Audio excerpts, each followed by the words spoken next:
एक बार की बात है, रेचल और वेरा नाम की दो गरीब लड़कियां एक गांव में अपनी बूढ़ी माँ के साथ रहती थीं। वे हमेशा एक दूसरे के साथ मिलकर रहती थीं और अपनी माँ की अच्छी देखभाल करती थीं। दोनों बहनें अपनी माँ की देखभाल के लिए पैसे कमाने के लिए कड़ी मेहनत करती थीं। काम करने के लिए उन्हें लालची जमींदार की जमीन किराए पर लेनी पड़ी, फिर उसके लिए उन्हें बहुत अधिक कीमत चुकानी पड़ी। उस साल लंबे समय तक सूखा पड़ने की वजह से कई लोगों को भुखमरी का सामना करना पड़ा। रेचल और उसकी बहन के साथ भी ऐसा हुआ। उनके पास अपनी माँ के लिए जमींदार से कुछ और भोजन मांगने के अलावा कोई और चारा नहीं था। नहीं, कभी नहीं। तुमने मुझे अभी तक जमीन का किराया नहीं दिया और अब तुम दोनों अधिक भोजन मांगने की हिम्मत कर रही हो। कृपा करें, हमारे पास भोजन खत्म हो गया है और हमारी माँ बहुत कमजोर है। हम आपका जल्द ही भुगतान करने का वादा करते हैं। ये इतना आसान नहीं हो सकता। तुम चाहो तो इसे ले सकती हो, लेकिन तुम्हें खाने की एक बोरी के बदले मुझे सोने के सिक्कों का एक थैला देना होगा।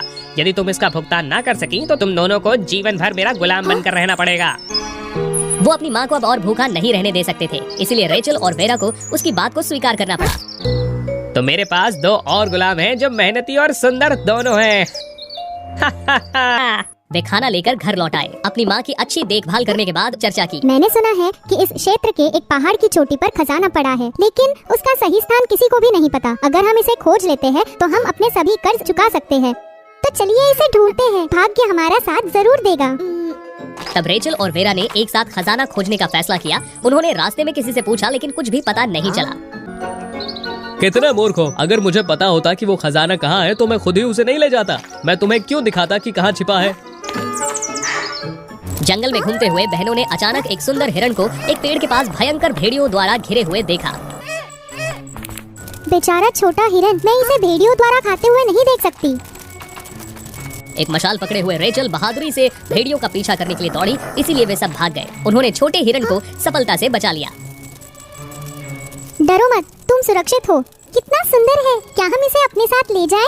वे खुशी खुशी छोटे हिरण को अपने साथ ले आए। कुछ देर बाद उन्होंने देखा कि एक बूढ़ी औरत टोकरी लिए हुए जंगल में अकेली चल रही थी। उसे नहीं पता था कि टोकरी से सोने के सिक्के गिर रहे हैं।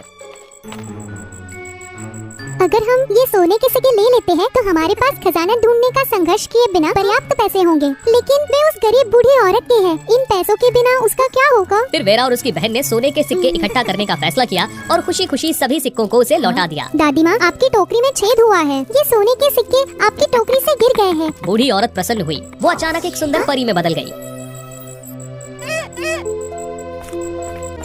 मैं एक परी हूँ और ये मेरा प्रिय पालतू हिरण है। धन्यवाद। पहला, भेड़ियों के झुंड से इसे बचाने के लिए, और दूसरा, कमजोर बूढ़ी औरत के पैसे नहीं लेने के लिए। आप यहाँ किस लिए आए हैं? रेचल और वेरा ने परी को अपनी स्थिति बताई। हम इस क्षेत्र के खजाने की तलाश कर रहे हैं, लेकिन हम अभी तक नहीं जानते कि वो कहाँ है। ये आप दोनों के लिए हमारा उपहार है। रेचल सूर्य के समान बलवान और वीरा चंद्रमा के समान शुद्ध और ईमानदार है। खजाना खोजने के रास्ते में ये आपकी मदद करेंगे, लेकिन याद रखें, खजाने को बुरे लोगों के हाथ न लगने दें। फिर वे और हिरण उनको आश्चर्यचकित करते हुए गायब हो गए। ये रत्न कैसे काम करता है? सूर्य रत्न, कृपया हमें खजाना खोजने में मदद करें। जादुई रूप से रत्न ऊपर उड़ते हुए एक छोटे से सूरज में बदल गया। बहनें बहुत हैरान थीं और उसका पीछा करने के लिए उत्साहित हुई। छोटा सूरज लड़कियों को एक पहाड़ पर ले गया। रेचल और वेरा ने वहाँ एक गुफा का प्रवेश द्वार देखा। सूरज गुफा में प्रवेश कर गया और वे जल्दी उसके पीछे पीछे चली गई। गुफा के किनारे उन्होंने देखा कि धधकती लावा की एक नदी उन्हें रोक रही है। लावा के किनारे के दूसरी तरफ एक अजीब पत्थर का दरवाजा है। उसके पास में सूरज चमक रहा था।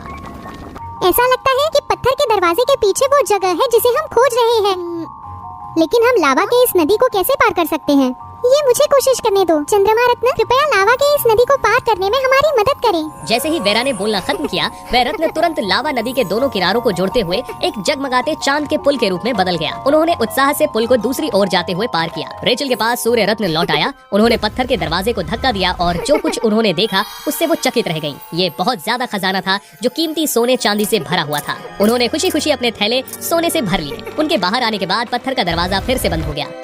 बहनों ने पुल पार किया। फिर चंद्रमा रत्न वेरा के पास लौट आया। संतोषपूर्वक सोने की बोरियों के साथ उन्होंने अपना रास्ता खोज लिया। घर लौटने के बाद रेचल और वेरा सोना लेकर जमींदार के कर्ज को भुगतान करने के लिए गए, जैसा कि उन्होंने वादा किया था। उन्होंने भोजन और दवा के लिए भी सोने के सिक्कों का इस्तेमाल किया। फिर उन्हें क्षेत्र के गरीबों के साथ बांट भी दिया। उन्होंने अपने लिए केवल पर्याप्त धन रखा।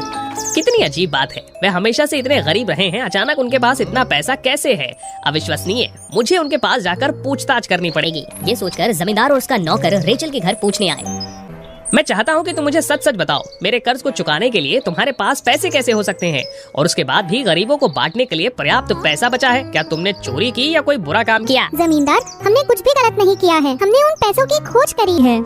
ये कैसा मजाक है? ये कितना अविश्वसनीय है। अगर तुम सच नहीं बोलोगी तो मैं तुम्हारी माँ को गिरफ्तार कर लूंगा। हमारी माँ ने कुछ भी गलत नहीं किया। पहरेदार, मेरे लिए घर में बूढ़ी महिला को गिरफ्तार कर लो। एक सेकंड रुको, मैं मानती हूँ कि हमने एक खजाना खोजा है जिसमें बहुत सारा सोना है, मेरे पास चाबी है। बस यही है? तुम्हें मुझे ये पहले ही बताना चाहिए था। मुझे जल्दी वहाँ ले चलो ताकि मैं तुम्हारी माँ को जाने दूँ। मेरी बहन को हमारी माँ की देखभाल करने का निर्देश देने के लिए मेरी प्रतीक्षा करे। ठीक है। तुम जल्दी से माँ को कहीं और ले जाओ और अपने चंद्रमा रत्न को छुपा दो। वे सिर्फ मेरे सूर्य रत्न के साथ खजाने के दरवाजे तक कभी नहीं पहुँचेंगे। रेचल को जमींदार के साथ देखकर वेना को अपनी बहन की बहुत चिंता हुई। जादुई सूर्य रत्न के साथ रेचल जमींदार को उस पहाड़ पर ले गई जहाँ खजाना छिपा हुआ था। लेकिन जब वे लावा की नदी के पास पहुँचे तो उन्हें पता नहीं था कि इसे कैसे पार किया जाए। ये क्या है? हम इस लावा नदी को कैसे पार कर सकते हैं? मुझे अभी बताओ। मेरा सूर्य रत्न आपको बस इस जगह तक ला सकता है। इस लावा नदी को पार करने के लिए आपके पास मेरी बहन का चंद्र रत्न होना चाहिए। फिर मैं उसे यहाँ लाऊंगा और तुम्हारी माँ को भी। वे दोनों भाग गए हैं, इसलिए आप उन्हें कभी नहीं ढूंढ सकते। तुम जैसे दुष्ट लालची लोग इस खजाने के लायक नहीं हैं। फिर तुम्हें यही मरना होगा। रुक जाओ, मेरा चंद्रमा रत्न मेरे पास है, यहाँ आओ और ले लो। जल्दी से इसका पीछा करो। चंद्रमा रत्न मेरे लिए यहाँ वापस लेकर आओ। जमींदार ने चंद्रमा रत्न चुराने के लिए वेरा का पीछा किया। जब वे चट्टान पर पहुंची तो उसके पास दौड़ने के लिए आगे रास्ता नहीं था। तुम्हारे पास आगे जाने का रास्ता नहीं है। जल्दी से वो चंद्रमा रत्न मुझे दे दो। आपको मेरा चंद्रमा रत्न चाहिए? फिर चट्टान से नीचे कूदो और इसे प्राप्त कर लो। तुम जिद्दी हो।